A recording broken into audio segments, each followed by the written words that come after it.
On peut savoir ce que t'es en train de foutre? J'ai créé un scénario.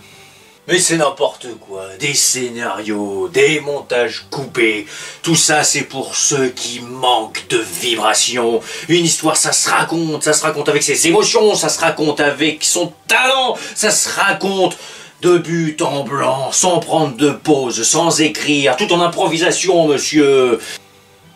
Pour expliquer aux gens comment t'es mort, parce que t'arrêtes pas de me faire chier avec ça.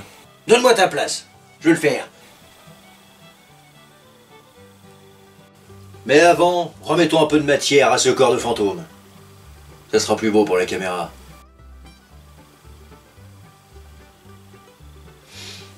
Je savais pas que tu pouvais faire ça. Il y a plein de choses que je te dis pas, tu veux pas que je te dise combien de fois je vais pisser par jour non plus, non? Bien le bonsoir, messieurs, dames.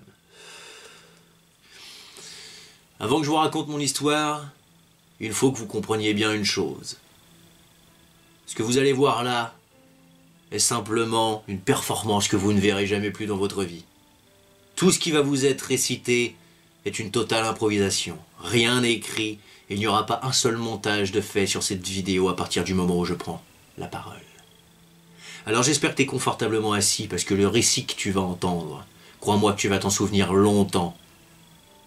Mais tout d'abord, les présentations. Il y en a parmi vous qui ne me connaissent pas, et c'est tout à fait normal.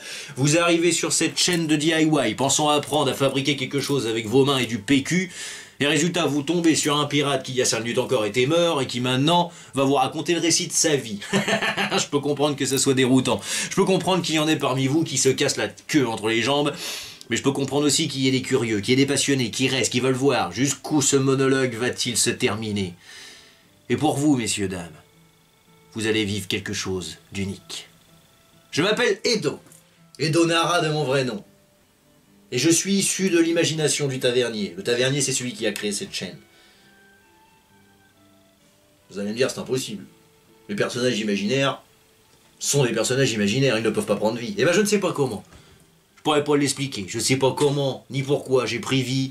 Quoi qu'il en soit, je suis là. Et bel et bien là. Alors au début, bien évidemment, moi aussi j'ai trouvé ça quelque peu déroutant. Je ne savais pas que faire, je ne savais pas où aller, je n'avais qu'une seule idée en tête, c'était de prendre la vie du tavernier, et d'en faire la mienne, tout simplement. Il s'était servi de moi pour dénoncer des vérités que lui avait peur de dire. Il était normal que je prenne sa place. C'est ça, messieurs, dames. Quand il n'y a pas de montage, il y a des dégueulasseries. Alors il m'a créé dans quel but? Il m'a créé tout simplement, comme je viens de vous le dire, pour dénoncer des vérités. Il m'a créé dans le but d'avoir un personnage à qui il aimerait ressembler. Mais comme tout être humain qui se respecte, il a peur. Peur du jugement des autres, peur qu'on le prenne pour un fou, peur de l'image qu'il peut montrer au reste du monde. Et pourtant chaque être humain est unique, messieurs, dames. Personne ne devrait avoir peur de montrer qui il est. Parce que c'est ce qui fait la beauté de ce monde. Si on était tous les mêmes, on se ferait chier, croyez-moi.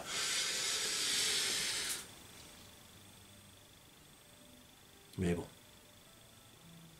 Comme je vous le dis, j'ai vagabondé. À un moment, je me suis posé. J'ai réfléchi et je me suis dit, à quoi bon?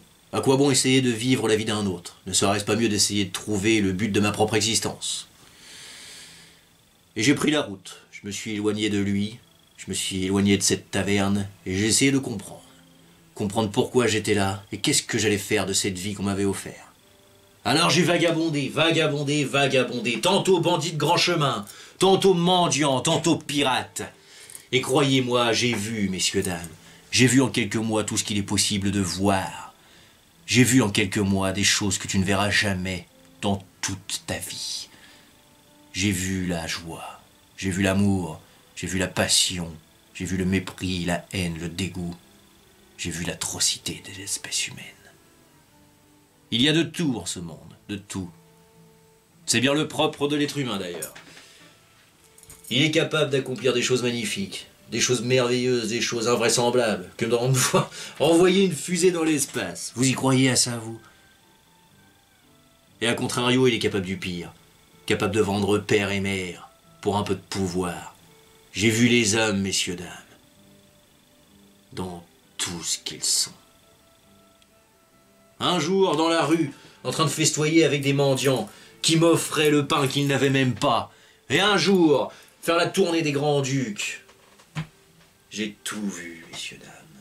Alors j'aimerais vous dire que je me suis éteint comme un véritable pirate, combattant corps et âme contre des armées de forbans, dressant fièrement mon étendard. Mais non. C'est une mort tout aussi théâtrale, mais beaucoup plus longue et sombre. Imaginez-vous, naître demain, à 35 ans, doué d'une conscience dans ce monde. Comment ne pas devenir fou? J'y ai tout vu, messieurs, dames. J'ai vu des femmes, des mères, capables d'anéantir des armées entières pour protéger leurs enfants. J'ai vu des frères d'armes, messieurs, dames. Des centaines de frères d'armes. Des familles se construire autour du sang ou se déchirer autour d'un billet. J'ai vu les atrocités, messieurs, dames. J'ai vu ce que l'être humain est capable d'accomplir. J'ai vu des gouvernements faire trembler leur propre peuple à grands coups d'une peur dont on ne sait rien. J'ai vu des puissants faire croire aux gens qu'ils allaient mourir et faire d'eux de braves petits soldats ou de braves petits moutons. J'ai vu des peuples s'entretuer, j'ai vu des guerres, des guerres. Et au nom de quoi? Au nom de religion, au nom de différence ou simplement au nom de l'argent. L'argent, messieurs, dames. Ah, quelle belle invention. Si on en a. Ah.